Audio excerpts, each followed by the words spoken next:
Hello, everybody. Welcome to another episode of the Strangers and Exiles podcast. I'm your host, Daniel Toirac, and this is my co-host, Daniel Toirac Sr. Hello, everyone. Good evening, good morning, good evening, and good night. No, wait. It's good afternoon, good evening, and good night. That's from the Jim Carrey movie. Yeah, from Truman Show. Dude, do you know? Oh, wait. You have to do your thing first. Yeah. If you are watching this video, we are happy to have you, and we hope that you stay here, you listen through, and that you like and subscribe. Every share that we get, every subscription, everything that you do for us to support the channel, it helps out. It gets it to more people. We're even hearing some positive comments from our church that they're seeing it. So. Yeah. We're getting positive comments from our church. We're getting negative comments from everybody else. Yeah. Apparently, we're a couple of jokers. We should not be taken seriously. We have a guy that used to go to our church, and he goes when he's in town. His name is Sammy, and shout out to Sam. And he was like, yeah, the podcast. And then he was telling me that one of his favorite ones was one of the Muslim ones when Muhammad went on his night journey with the mule that had the peacock feathers, all of that. Yeah. But then he was like, that there are some negative comments. And I'm like, really? Like, why would anybody write anything negative about us? Like, we're not doing anything wrong. I thought so. But we never read, at least I never read the comments. I sit here, I do this, I watch the video, I hit the like button, and then that's it. Mm-hmm. My world ends with this podcast. So then the producer on the way home on Sunday, she started looking up, and yeah, the Hindus are not happy with us, with what we're saying. But I will say this, once again, this is not a Christian book. This is their book. Yeah. This is from one of their scholars. We're just reading it. We're literally, I have the book. I highlighted the stuff that I thought was pertinent. So we're literally just reading. And then maybe the part that we're jokers is when we do the dialogue between ourselves. Okay. But what do you want me to say? I mean, it's a joke religion. I mean, last podcast, we proved it. But by the way, the producer brought out a dog, our little Frenchie Santa Claus hat doll thing. This is to honor our late dog Jerry that passed away, and so he's here in this ceramic form. So hey, by the way, we had the most fire dinner. Junior, tell the viewers what we ate for dinner tonight. Korean dish called ganjajang, essentially like a porky and black bean based stew, essentially, with pork belly. I ended up finding, because I've never seen that here, but I got it in Houston when we went to Houston at a store called H Mart. If anybody's in Houston, H Mart is the place to go. And they had a bigger selection of like those curry cube things that we always buy, the Japanese stuff. So I bought those thinking, let's give it a whirl. Fantastic. Now I wish I should have bought 2 more. Oh, we'll have to find it somewhere else. We'll find it somewhere else.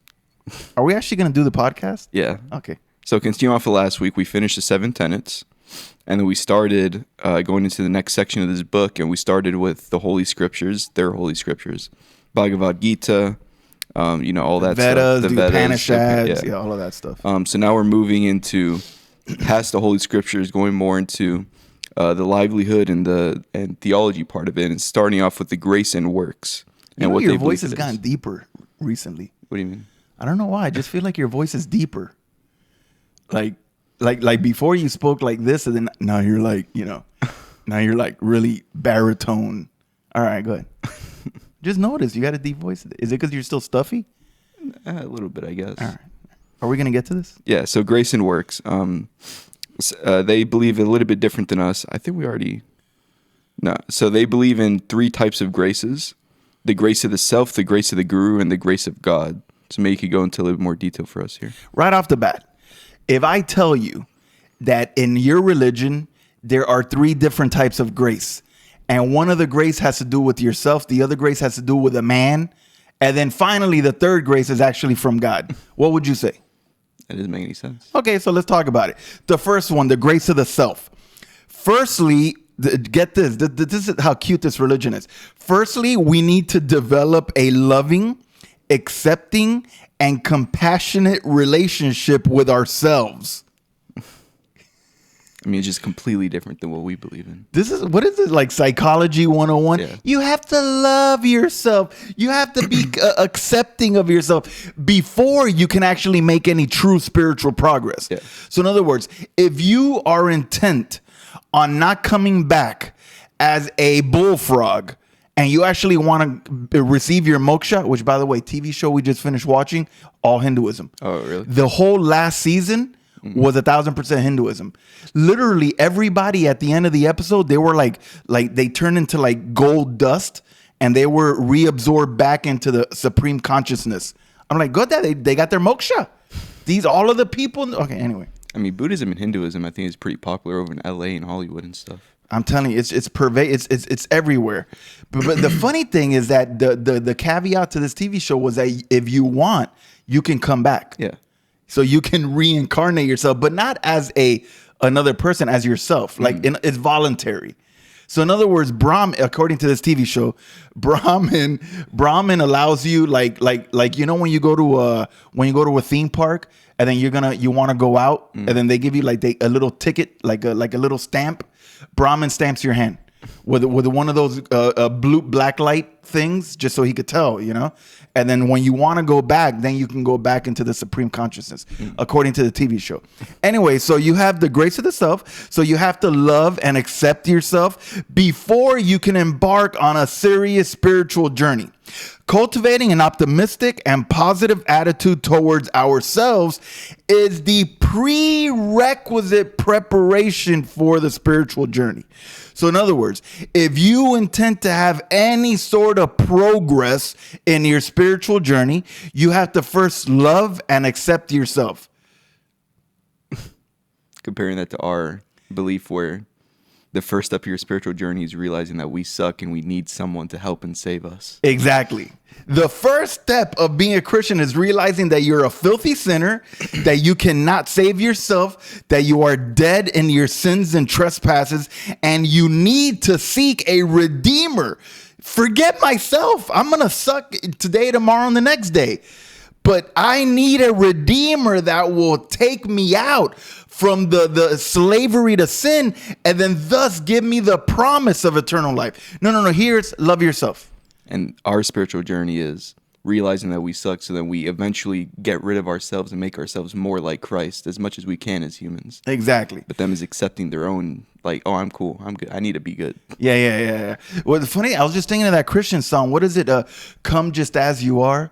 Come just as you are. Something like that. It goes like that. In other words, come just as you are, as a filthy, sinful, carnal person. You don't need to do the 12-step program in order to walk into our church on Sunday. No, we know that the people that walk into our church are going through problems, are struggling, are having issues. Their families are sick. We just had one brother go through a serious issue last week with his foot. You know what? But we seek the grace of God in our lives. We don't seek to find our own grace. How can I supply myself with grace? What? Because I'm going to love and care about myself? Oh, what do you do? Mantras? Like every morning, the minute you wake up. Danny, I love you. Danny, I am compassionate towards you. Danny, you are the greatest. Danny, you are loving. Danny. And then, oh, yay, now I can get my moksha. Okay, anyway, that's the first one. So the first one is relying on grace that you, a human being yourself, would provide. The second one, which is probably even worse, the grace of the guru. Yes, that dude, supposedly they shower twice, right? A day. We talked about that last time. That's why they call us jokers, right? Yeah. Because I make fun of I guess that guy didn't like the whole Mumbai thing. The grace of the guru can be earned through our dedication to the path, to study, and to the application of the teachings in daily life. Junior, I'm going to ask you. You actually hang out with your guru. You do everything he says. Do this, do that, and you do everything. First of all, by the way, you love yourself because you've already done that one. Yeah, that's important. Now you're working towards with the guru. What does the guru do in order to bestow grace upon you? Does he give you a diploma? Like what does he give you? Does he give you a handshake? I guess knowledge, I guess. Like, in other words, what does the grace of the guru, what is that? I just read what they said, but they didn't really explain what it is. They didn't, yeah. Which I found it funny because on the other two, they give you a whole paragraph. On this one, is only one sentence. This one just says how to get it, but they don't say what it is. They don't say what is the grace of the guru. Like, is it like he's gonna, like, when he goes to bed at night, he'll do a special prayer for me or something? I mean, and then that'll add to my karma bank account, which will then get me out into moksha. Maybe it's like one of those things that it's not the end destination, it's the journey. And this one, it's, it's not about what the guru gives you. It's about what you got on the way there. Okay, so I'm going to tell the guru, thank you for your grace, but at the end of the day, I still need to come back 99,000 more times. So your grace was basically useless. You know what? Now listening to myself talk, I can see why a Hindu would call us a joker. Yeah. Dude, I'm reading your books and I'm trying to understand it. Now, look, bro, if you want, instead of leaving bad comments on my obviously bootleg, podcast, why don't you actually say, hey, look, I would like to call in, or I would like to be part of your podcast. And then you tell us, like, explain this to us. I'm obviously going to have a lot of questions, but all right, if you want, dude, or you could just, hide. And not reveal yourself. Okay, now the third grace. The grace of God cannot be earned. So in other words, this has nothing to do with your works. It has everything to do with God. It is a gift. See, now this is the grace that we believe in. Yeah. See, those first two, some dude a couple thousand years ago just added that. This is the one that we actually believe in. The grace of God cannot be earned. It is a gift freely given to all beings, regardless of religious beliefs. Uh-oh. Junior, keep reading and break that down for me. Read the rest of that sentence. Regardless of religious beliefs, sect, gender, species, or sexual orientation. So essentially, it doesn't matter who you are, you're given the grace of God no matter what. See, now, once again, we as Christians, we believe that there is common grace, which is, I think, what they're referring to here. Yeah. And then there is special grace, which is the grace that he gives to believers. They say here that this grace is something given to all. It doesn't matter of your religious beliefs, your sect, your gender, your sexual orientation. None of that. It doesn't matter if you're gay, if you're a woman, if you're a man, if you're white, you're black. All that is required by God, this is where it gets funny, is an excuse to shower his mercy and grace, which we talked about this 2 or 3 podcasts ago. So in other words, the Hindus have a God that wants to give you grace, but he doesn't until he has an excuse to give you grace. And then once he has an excuse to give you grace. So in other words, I help the old lady cross the street. Mm-hmm. I just gave God an excuse to give me grace. Yeah. You picked up trash from the side of the road. Boom, you get grace. Any good deed that you do, boom, you're giving God an excuse to give you grace. So essentially, it is works-based, just like they're going around They just told me that it cannot be earned. Yeah. They just told me that it is a free gift. But how is it a free gift if God needs an excuse to give it to you?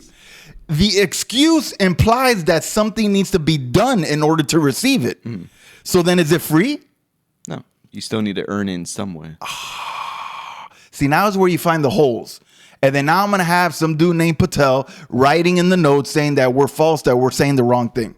But since God has enjoined upon us charity, compassion, austerity, worship, etc., we can therefore assume with some certainty that these good works can act. Look at what they write. These good works can act as an excuse for the bestowal of grace.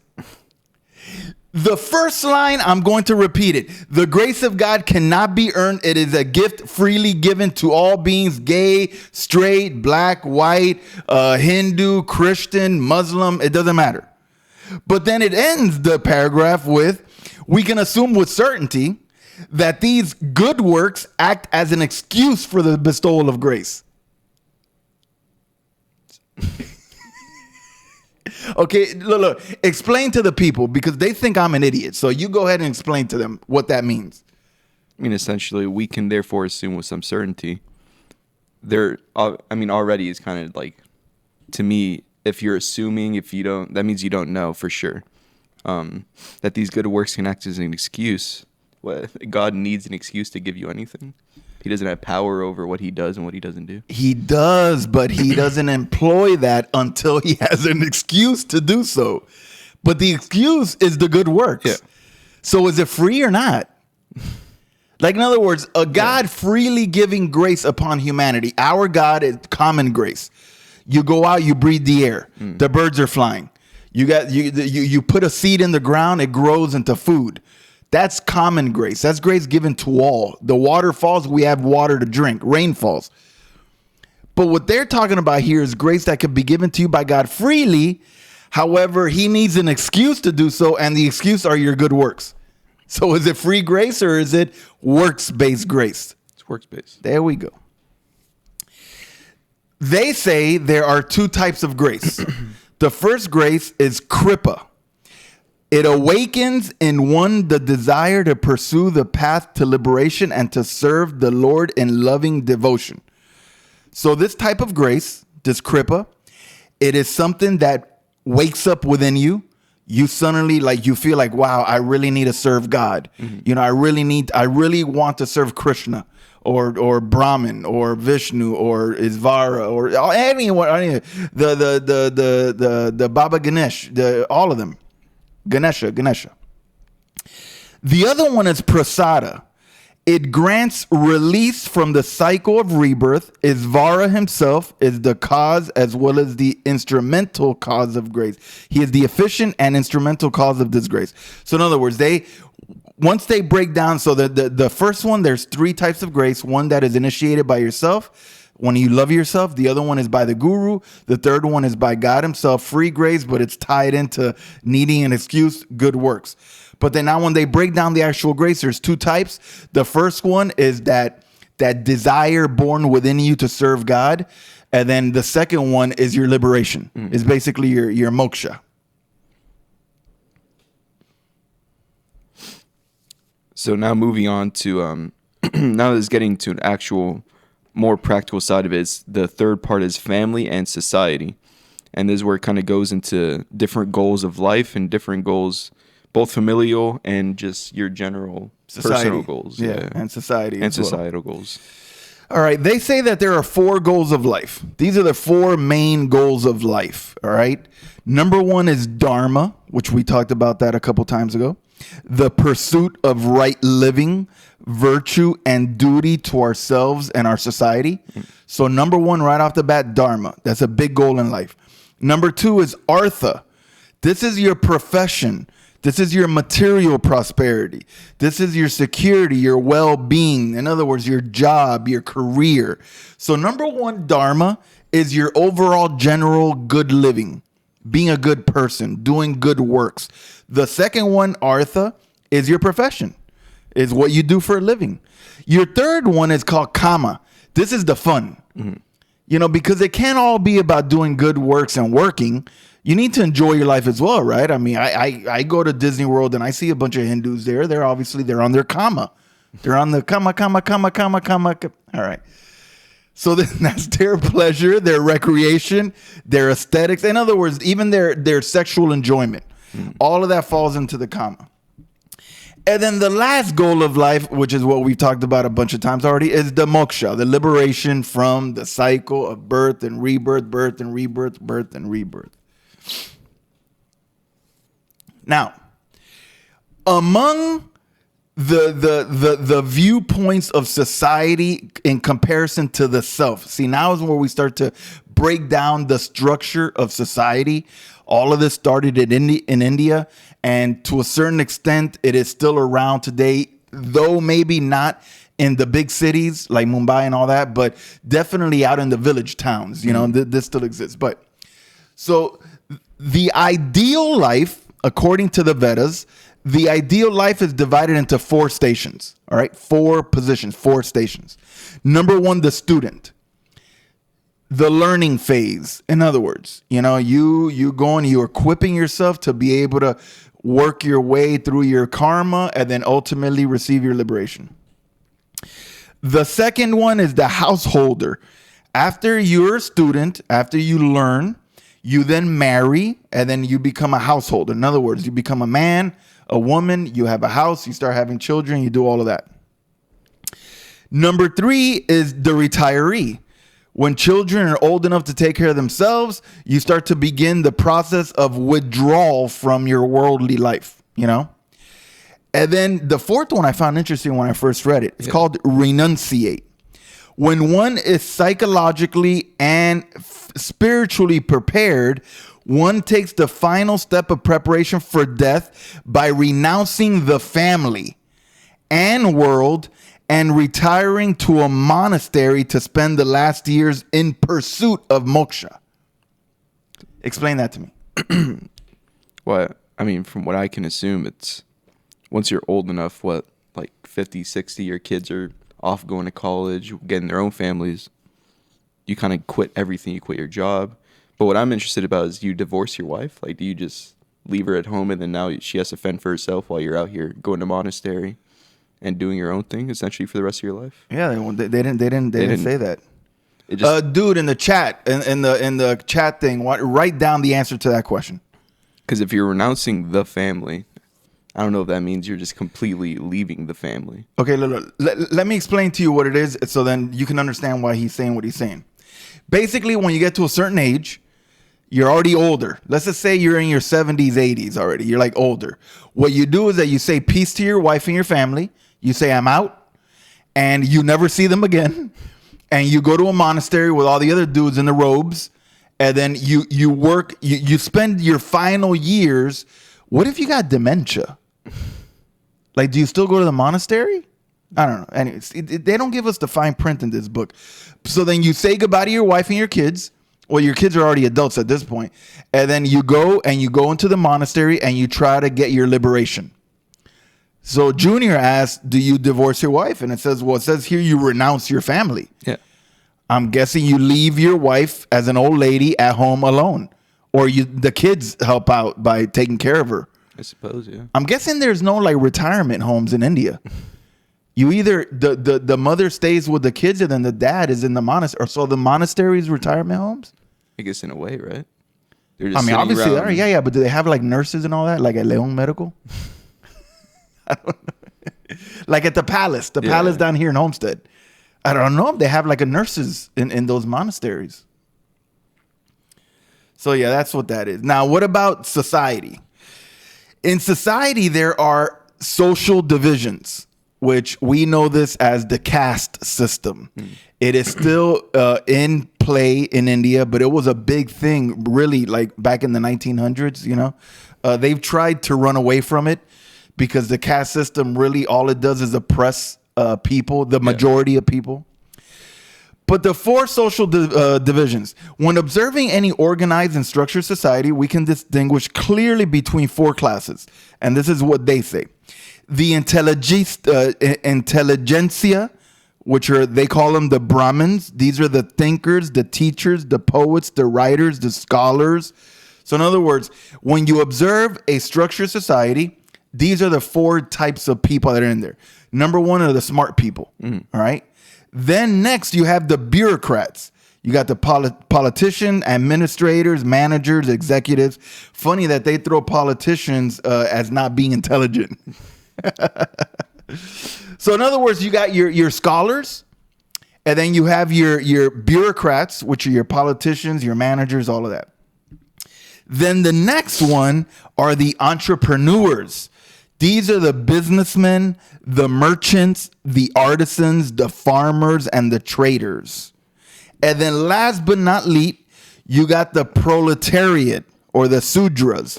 These are the unskilled or semi-skilled labor force. Basically, the majority of people, just workers. So these are several levels of caste, which are generally lumped together.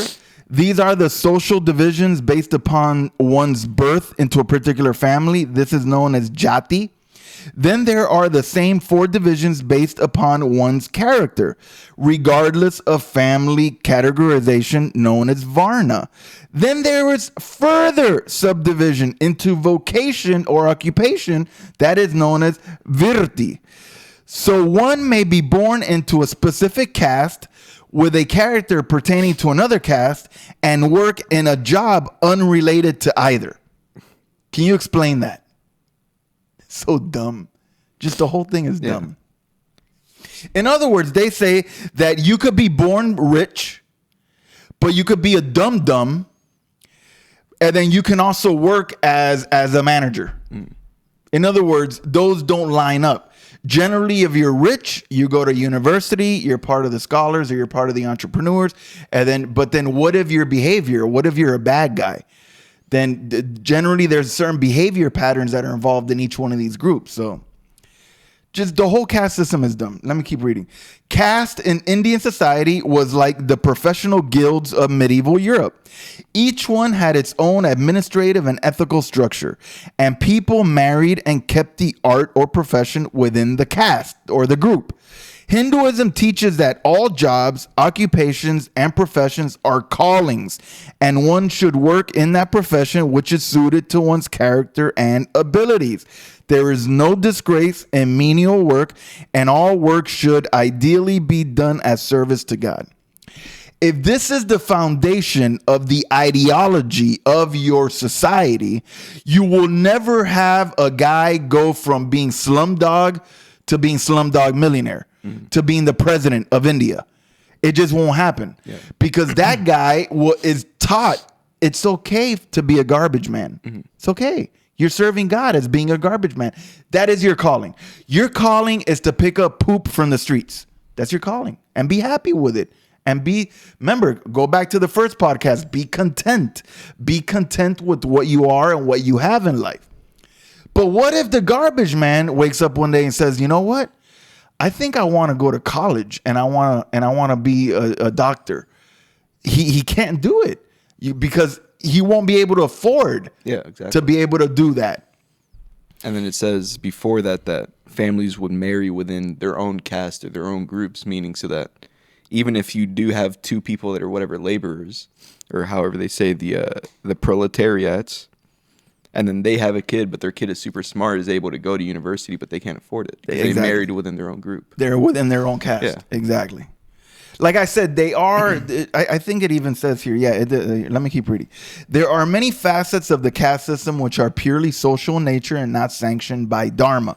There has been and still is much oppression and wickedness perpetrated in the name of the caste system. However, this is a social phenomena and cannot be attributed to the teachings of the Dharma. So in other words, let's not put down Dharma. Let's not put down the teachings of Hinduism just because society has kind of morphed into like there being evil and wickedness. Today, the caste system is practiced in its rigid form only in the villages. Most expatriate Hindu communities know the system only in name and faint memory. So in other words, if you go to Dubai and you talk to some of the Hindus there, they probably won't even remember it. Or maybe, way back when. But within the villages, outside of the city, in other words, they still do it. And then I found this last paragraph quite interesting. It's called untouchability. Now you might say, what? Untouchability, what is this? The untouchables. Check out what this is. This is surely the greatest injustice which the caste system produced. The untouchables are social groups who initially by their objectionable lifestyle, such as scavengers, butchers, or hunters, were excluded from social intercourse with the caste Hindus. Then, as the system became entrenched, the fact of birth in an untouchable community without an obnoxious lifestyle still earned one the malevolence of many caste Hindus. This situation, unfortunately, still exists in many parts of India to this day, and one hastens to add is not a social convention that is supported by the religious institutions. Yeah, we got to make sure we throw in that little. In other words, if you were born to a butcher or a hunter or just, not someone of a profession, you were basically completely excluded by society. you were looked upon as like the like for instance, you know those movies that we see like when colonists appear, then they see the Indians like running around, and they're basically those, like, they're outcasts. They're not allowed to be part of it. Of course, you know, it's sad to see that this is still going on today. The fact that just because my dad is a butcher, like, what, I can't be friends with you, I can't cross the street. What, I'm permanently gonna be on this side of the railroad tracks just because of this. So it's the situation. Of course, the religious people, they try to back away. It has nothing to do with the religion. You know, if we go back to the first thing, I'm gonna do it. We're on page 54. Let me go back. Let's do it. Buddhism, philosophy, the nature of suffering. I want to find where it says that they are all about helping out people and loving people and being nice and, you know, well, whatever. It's, I mean, you remember, it was the first podcast, you know. But basically, you know, the core tenets of their religion are based on love and helping people out, but then these systems, how do you reconcile that? How do you reconcile this whole caste system with the basis of the religion is to love and support one another, to create an awesome community? Yeah. But yet you're shoving people away just because they're lowly. Come on, that's not cool. So yeah, that's what I had to say about that. I mean, it's weird. This obviously, if it's not happening nearly as much in the big cities, this division between people. But it almost feels like some sort of like dystopian novel, like the Maze Runner or the Hunger Games, stuff like that, where it's like, oh, certain people are getting oppressed because whatever, they were born into this family or that. Exactly, family. Yeah. But at least it's not happening on such a wide scale anymore. Yeah, I think now with technology and advancements, and I think a lot of these things go by the wayside. Yeah. Just because people are become more socially aware. There is social consciousness now. There is TikTok and Instagram and YouTube and all of that where people have voices now. And whereas in the past you didn't have a voice, so then now you can project. Yeah, and then once the world starts to see what's doing, which is why really Islam is starting to crumble. Islam is really starting to crumble because the foundation of it is not solid. It is completely a fabricated foundation, which is why now they're picking it apart and people are leaving Islam because they're seeing that it is false, that there's many holes within Islam. And the same thing with things like this and with society growing and changing, especially in Mumbai. I mean, they went from being a dirt poor town, well, very rich and then dirt poor, but then over the last, 20, 30 years, they've had a lot of influx within commerce. You know, I mean, obviously it's a mean joke, but it's a joke. People say, oh, like the call centers are all in India, but that really did start over there, And then, of course, companies now, they're everywhere, but they found a way to be able to employ people, and then thus you start to blur. Yeah. You start to blur these caste lines, So yeah, that's what that is. So the next portion of this book is icons and temples, and the the author goes on to explain kind of the importance of their icons, what their icons are, and also the different beliefs within Hinduism. Because as we explained before, there's different like personalist, impersonalist, stuff like that. Yeah. So maybe go into more detail for us here. All right, let's talk about icons and temples. Images or icons Hindus worship are material manifestations of Isvara. Isvara, God, essentially. Yeah. So it's material. In other words, it's a piece of artwork, or it's this. It's like a piece of plastic, whatever. Yeah, of course. Isvara is omniscient, omnipotent, omnipresent, and an ocean of compassion. In order to bestow his grace upon us, and in response to our prayers, by a fraction of his limitless potency, he answers the prayers of his devotees and manifests and reveals himself in these specially consecrated icons in order to bestow grace and to respond to their devotion. He reveals himself. I'm laughing. I read that first sentence and I paused on purpose. I literally, okay, And then when I read the rest of the paragraph, I saw you looking like, what? Wait up a second. Wait, what did this just say? So explain to the people what you understand by that. I mean, from what I understand, essentially is they make these statues or paintings, artworks, whatever it is, and of Isvara, but then in order to respond to their prayers and give grace to them, as we explained earlier, he manifests himself in the artworks or in the statues.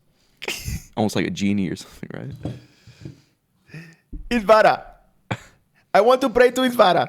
Isvara, please help me out with everything I need. I have many problems, many problems. Okay, and then this is Isvara. Isvara like... And then Isvara, then this thing that I just prayed to, this thing is going to manifest and reveal himself and give me grace. This thing, this. Obviously not this, but the Isvara version of this. Yeah. See, I wanted to pause at the end of that first sentence because the first sentence, okay, fine, the icons are manifest, okay. But then when you actually read that, it's an actual literal manifestation. Yeah, like. Oh, man, that is crazy. So Isvara, I'm going to take him upstairs tonight and pray to him. Okay, these are the three views concerning icons in modern Hinduism. So these are the three views. The first view is the reformist movements, like the Arya Samaj under the influence of Protestantism, have totally rejected the use of icons. So in other words, there's a branch of Hinduism that has taken the kind of the look of Protestant after the Reformation. Luther, after the Reformation, where they got rid of all the icons, which is why all Protestant churches, we don't have any icons in our deal. If you go to any Catholic or Orthodox church, they have the icons everywhere. Yeah. We got rid of them. So those are the reformist movements that they reject all icons. The impersonalists regard the icons as mere symbols upon which ideas are superimposed. So in other words, if I was a Hindu, I probably would be a impersonalist because I would like to have Isvara in my house, but I'm just gonna say, oh, that's just it's like a shrine almost. It's like a thing of Isvara. Yeah. And then you walk by and say, hey, what's up, Isvara? But it isn't a thing. Like I don't like bow down to the thing. And then the personalist, they regard the icons as the Catholics do the Eucharist. Through the process of consecration, they are transubstantiated into the physical presence of Isvara. So if you kneel down before your version of Isvara, you are literally taken into the presence of Isvara.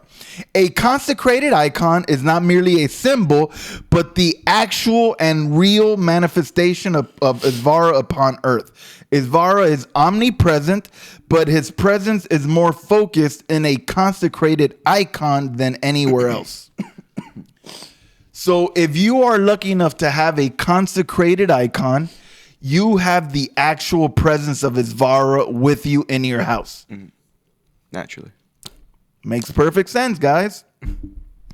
The consecrated icon is housed in a sacred space known as a temple.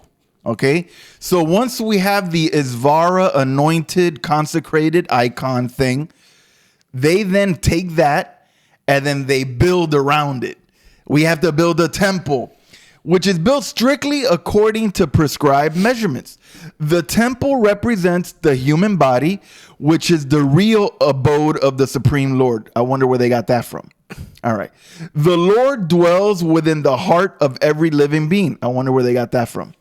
The temple is treated as the abode of Isvara upon earth, and the daily activities in the temple are centered around the sacred presence of the Lord in the icon. You got that? So everybody goes and worships the icon. Just like we were saying earlier, just like the Catholics, whenever they got some Mary thing or whatever, they bow down before that. He is given all the treatment that a king would receive. In the early hours of the morning, the Lord is awoken. Oh, whoa. Gordy. Yeah, I'm going to let you read the rest of this chat and then explain to me the rest of the paragraph. In the early hours of the morning, the Lord is awoken. He is given a bath, clothed, decorated. Offerings of food are made. Court is held. And at the end of the day, he is put to rest. All of these activities performed by priests as the personal servants of Isvara continue daily regardless of the presence of devotees. So they like wash the statue, dude, and they put clothes. Some dude gets up in the morning, gets his Vara, takes him a shower. No, first wake him up. Yeah. Hey, Isvara, wake up, sleepyhead. Okay, and then we go and we give Isvara a shower, and then we clothe Isvara. Right? And then we make offerings of food are made to Isvara. Then court is held. And at the end of the day, we put him back down to sleep, put a cover over him, and like, good night, Isvara. And then you do a bedtime story or whatever. They do this every day of the year. Now, we were talking about the Catholics, that they literally crucify Jesus every single day. Yeah. Can you imagine that you work in a temple and that is your job? Every day you got to wake up the God, wake up Isvara. Isvara, wake up. Like, I don't know if they've gotten wise that maybe they just have an alarm clock in the room just to make it easier. Like maybe the iPhone, you know? And then they have to give Isvara a bath. They have to clothe Isvara. I just imagine, like, it'll be cool if the icon was like a Cabbage Patch Kid. Because it would be easier, like a doll. Because then you could just wash them with baby wipes and, you know, put the clothes. What if one of the temples has like a Build-A-Bear Isvara? Where they have, and then they go to the Build-A-Bear in India and they buy different outfits. Mm-hmm. Like maybe today he wants to wear like sandals with beach shorts. But then, because it's a nice warm day. But then the next day, maybe he wants to be Batman. So, see, now I can see why the Hindus making fun of me. Look, guys, I respect this is what you guys do, but look at it from an outside perspective. Pretend you were not born and raised as a Hindu. Imagine if I was trying to tell you that Isvara presents himself consecrated into a thing, and then every single day you go and wake up as if God could be awoken. Isn't God omnipresent, omniscient? Isn't he everywhere, everything all at once? How are you going to tell me that you have to wake up God and then you have to put him to sleep at night because he has a bedtime? At 9 o'clock at night is his bedtime. Like it makes, look, I'm sorry. I know it sounds like I make fun of you. I probably am. But it really, on the outside, it sounds so ridiculous what you guys are doing. But all right. So the next part of this book is going on into a little bit more of their theology. It's talking about polytheism and pantheism and explaining a little bit more about what they believe God is. So maybe you could kind of tell us, because this part was confusing me a little bit when I was reading through it. Really? You were confused by this? Yeah. You didn't find it interesting? Okay, polytheism, first of all, is defined as the belief in numerous gods. Yeah. The entities commonly referred to in English as gods, the Hindus call devas, which means beings of light. Remember, every self is a ray of sunshine from Brahman. They are exactly the same entities known in the Semitic religions as the angels, which have administrative and protective functions in the universe under the direction of one supreme Godhead. They are capable of being propitiated and can grant limited material and spiritual favors, but only Isvara himself can grant liberation. Okay, so let me pause it here. Basically, everything they just said. We say the Hindus have 35 million gods. I just threw out a number there. It doesn't matter. They have 5 million gods. What they say is they're not gods. They're angels. It's better understood for you to call them angels rather than gods. Mm-hmm. They believe that there's only one supreme Godhead. All of those other ones, remember like the guy that had the 9 hands, you know, the good masseuse, and then like Ganesh, you know, all of those, Ganesha, all of those are just kind of angels. They're not gods themselves. Only God, Isvara, has the supreme power to grant liberation. Mm. And then I like the way he mentions it here. The gods can be viewed as mates in the town hall, friends. They are good for getting building permits, but can do very little regarding the major issues of life, death, and liberation. So in other words, they're there to support you. Much the same way, I guess, if you look at it, the way the Catholics view the saints. Yeah. You know, like you go and you pray to the saint this, Saint Christopher, Saint Mary, and then they grant you this or whatever. If you're sick, you go to what is it, Saint Luke? I don't know. No, Jude. No, that's the kids with the cancer. I remember that there was a saint that you go to if you're sick.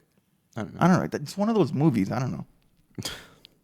Okay, so now for instance, Ganesha is the cool one that looks like an elephant. Mm-hmm. Yeah, I always liked it. You know why? There was a movie that me and your mother used to love.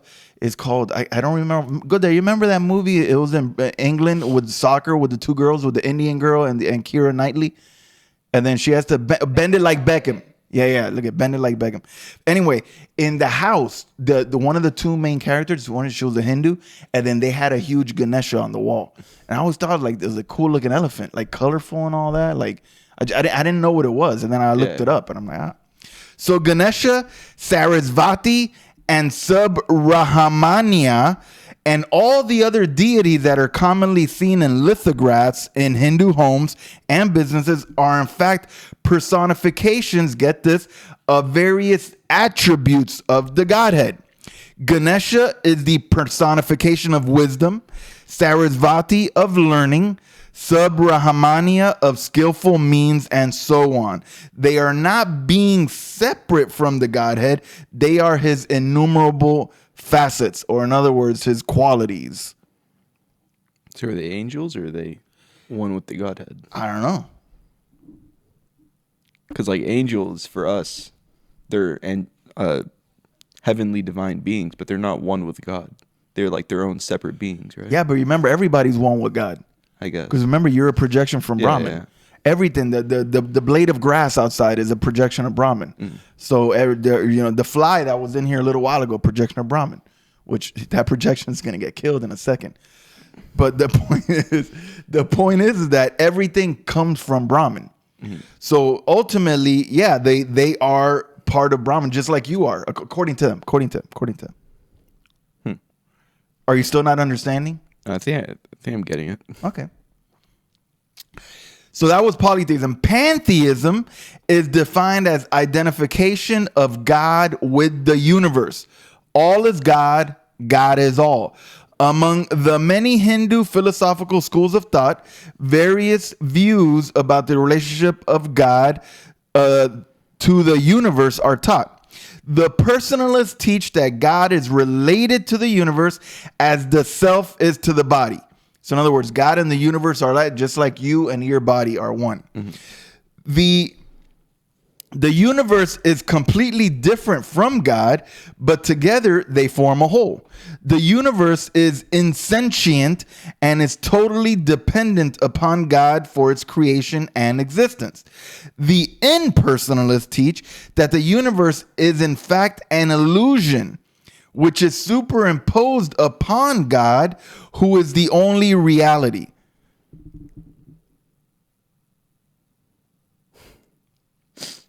Says like when we were listening to a Christian Prince in the car, everything is an illusion. This is what the guy was saying. Exactly.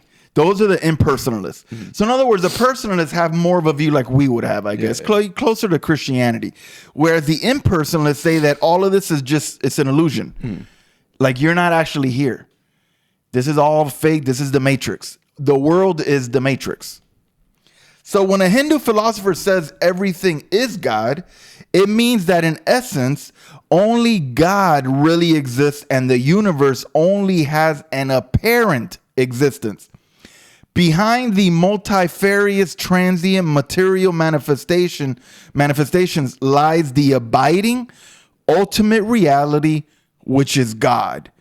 God projects the creation from within himself. He pervades the entire creation, but the universe is not identical with God.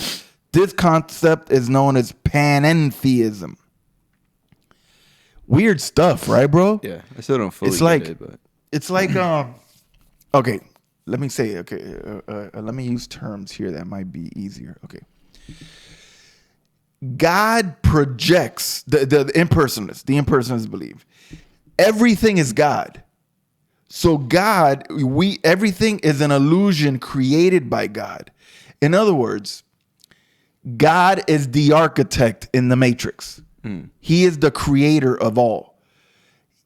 Everyone's playing a role in his game, but it's not real. You're not actually here right now. This is all an illusion.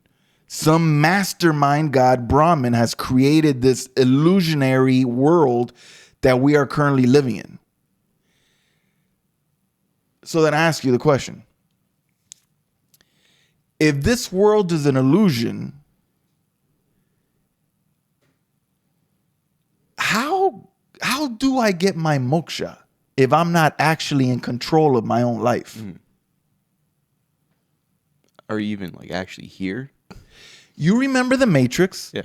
When they were walking around the Matrix and then they were explaining the Matrix to Neo, Lawrence Fishburne was explaining, saying that people are just like programmed to do certain things.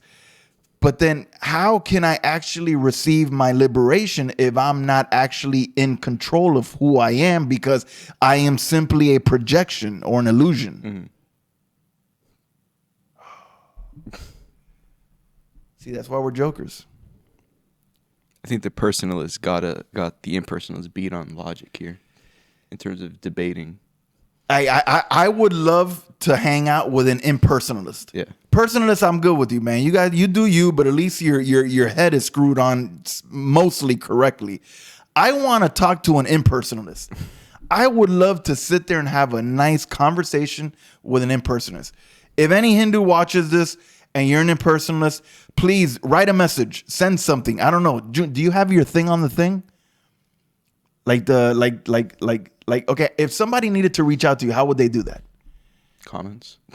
And then... But you never read them. Okay, but there isn't like a DM thing? We could figure something out. Look, an impersonalist, please reach out. We'll set it up. I don't know. We'll figure it out. We'll set it up. We'll do like, what is it? Discord, Skype, whatever. Yeah, one of those things. Yeah, we'll figure it out. All right. So anyway, where are we at? Eschatology. No. How much time are we? Oh, 52. Oh, okay. So if you want, we could do eschatology and then see where we're at there. Okay. So eschatology, as we know it, the final days of Earth, end of Earth as we know it, second coming of Christ. But they obviously have a different belief, lasting trillions of years, supposedly. So yeah, maybe you could tell us what they believe in this part. Well, if you know me personally, you know that one of my favorite things is eschatology. Yeah. Just so you guys know, eschatology is the study of the end times or the final things. It comes from the Greek word eskatos, which means the end. And then logos, the logi is study of. So, and those are Greek words. So this is the Hindu. Obviously, we know our eschatology. Yeah. We did a podcast on it. Did we? Kind of. We did. Yeah, we the, did. We did the Olivet Discourse.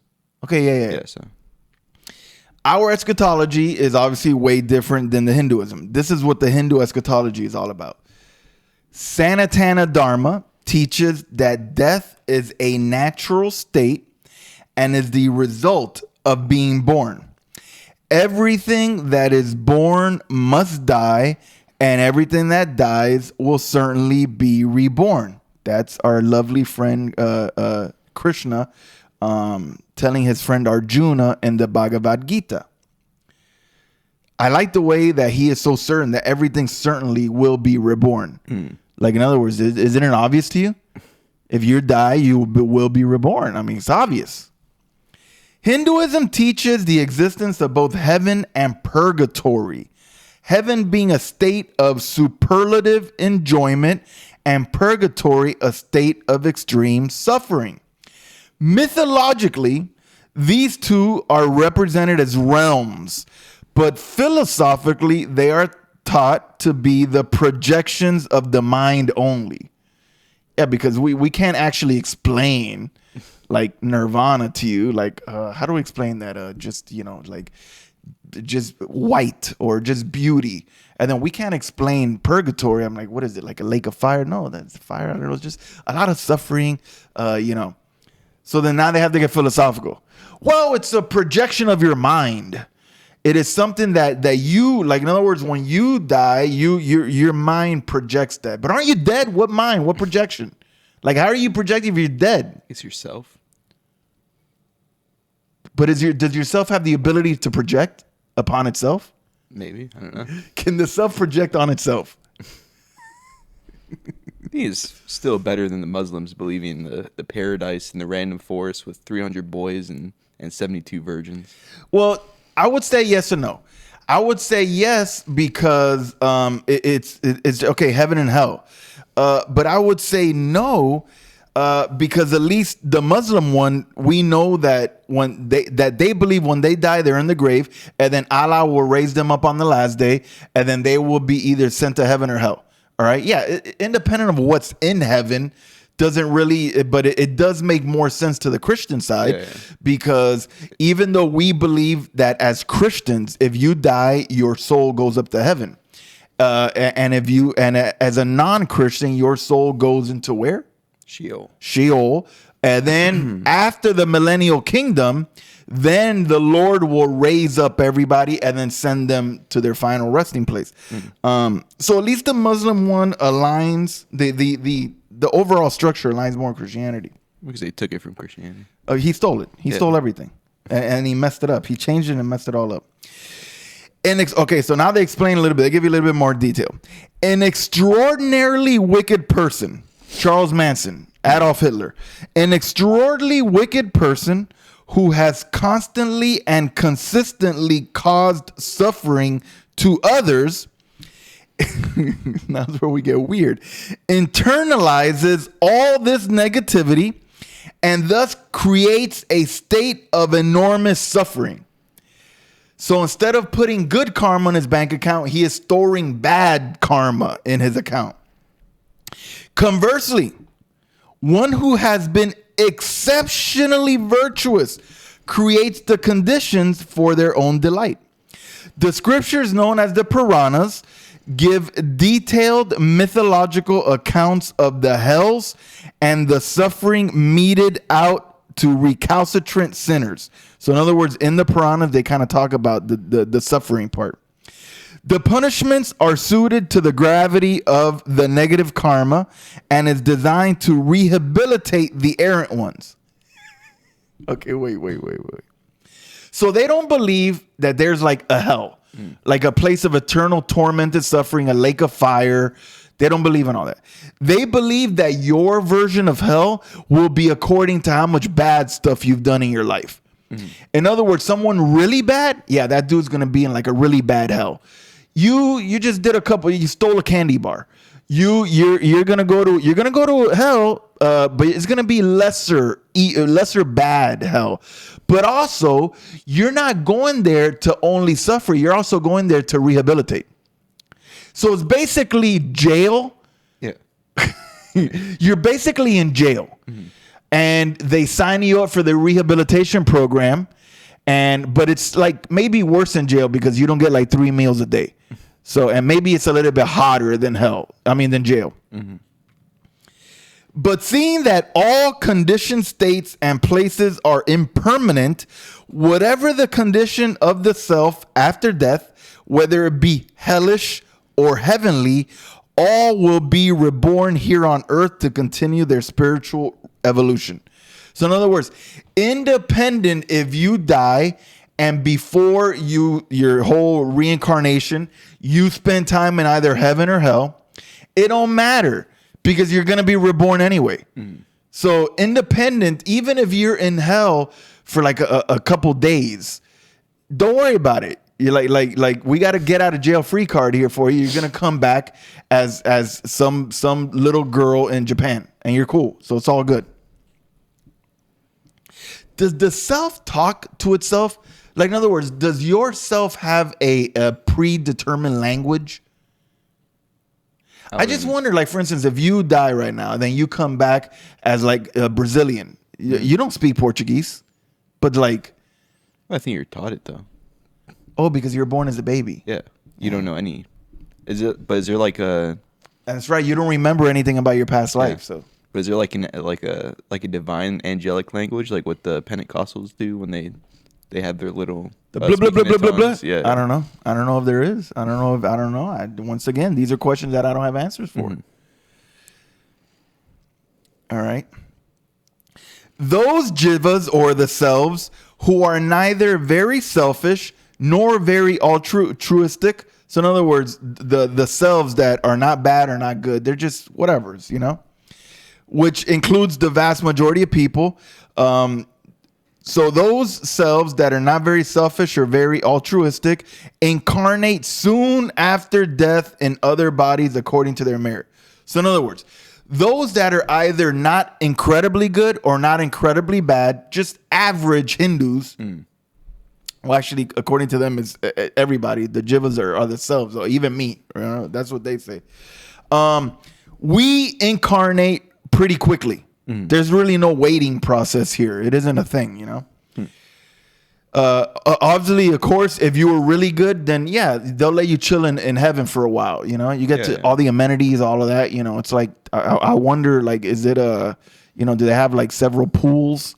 Is it like once again? I don't think I read this whole book, and I don't think they gave me the concept of what their heaven is. But they're were reabsorbed into Brahman. Yeah.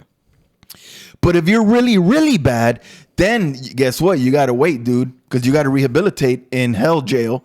And then up until you're able to come out of hell jail because you have been rehabilitated, then you get to be reincarnated again. Hope you learn your lesson. Okay, but now I'm because they say you could regress back into a different being, right? Like like an animal or something. There are some. I want to quote it correctly because now we're getting hate mail. There are some schools of thought that say that you can regress. It isn't the general overall teaching, but some people do feel that. But go ahead and make your comment because it's fun. No, I was just like, okay, we're talking to those people that believe in that. Yeah. No, because if you do that, then when are you going to hell? To be rehabilitated and back into reincarnation. Wait, okay. Ask the question again. If you were to believe in regressing back to an animal, when are you actually going to hell to go into rehab to turn into a person again? Like, at what point are you in hell? So in other words, I'm a human being, but I'm a very bad guy. Yeah. I die. I go to hell. So hopefully I could rehabilitate. But then I regret. I was so bad. Maybe I didn't rehabilitate in hell jail. So then I become whatever a chimpanzee, whatever it doesn't matter. Okay, so then what are you saying? Like, when do I? I don't think we have an answer for this question. No, but it's fun to it's fun to dialogue about it though.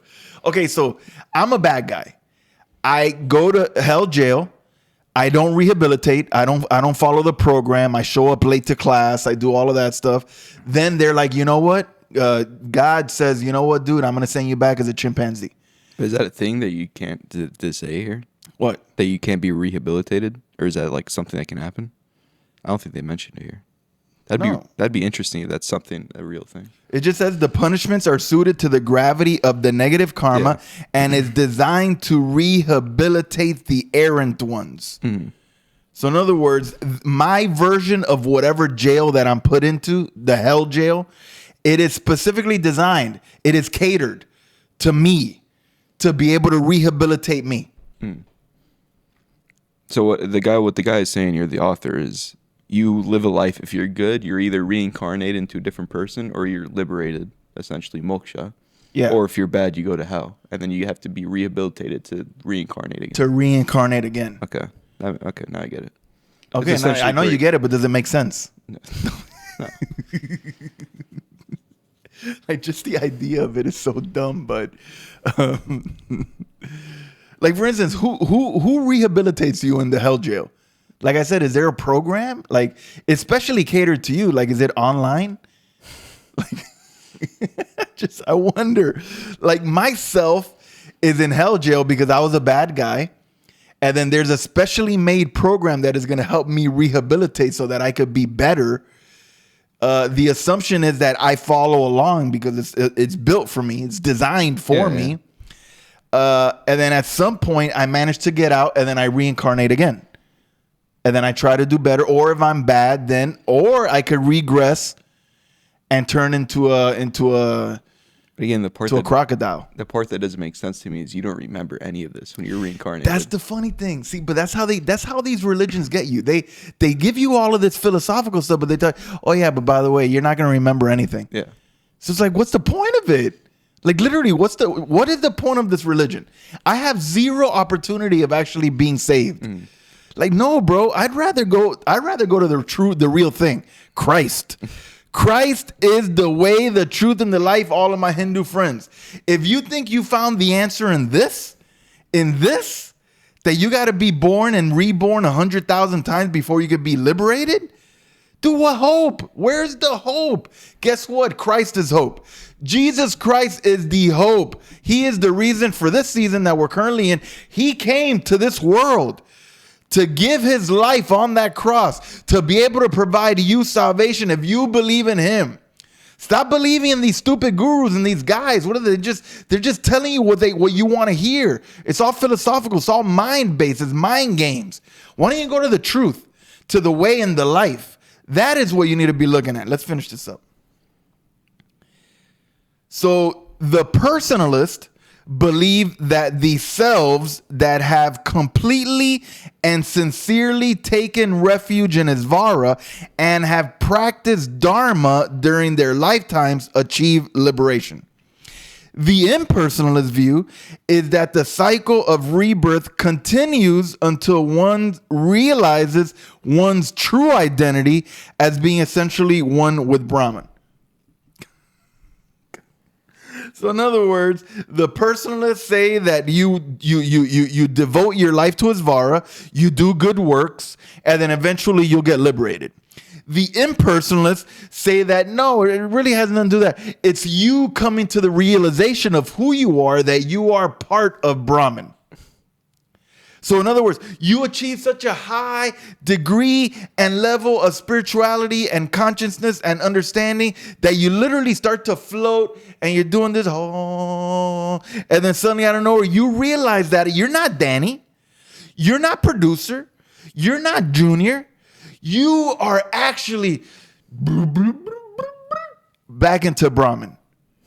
That's their view. Liberation is a transcendental, purely spiritual state beyond those of both hell and heaven, and is the only permanent state. That is their view of heaven. Now let's finish up with faith, because obviously within our religion, faith is the key. Yeah, you have to believe, in Christ. I mean, that's kind of that's the cornerstone, the crux. Faith is the essential thing, sola scriptura, sola fide, all of the solas of the Reformation. We are saved by faith alone, by grace alone, and Christ alone.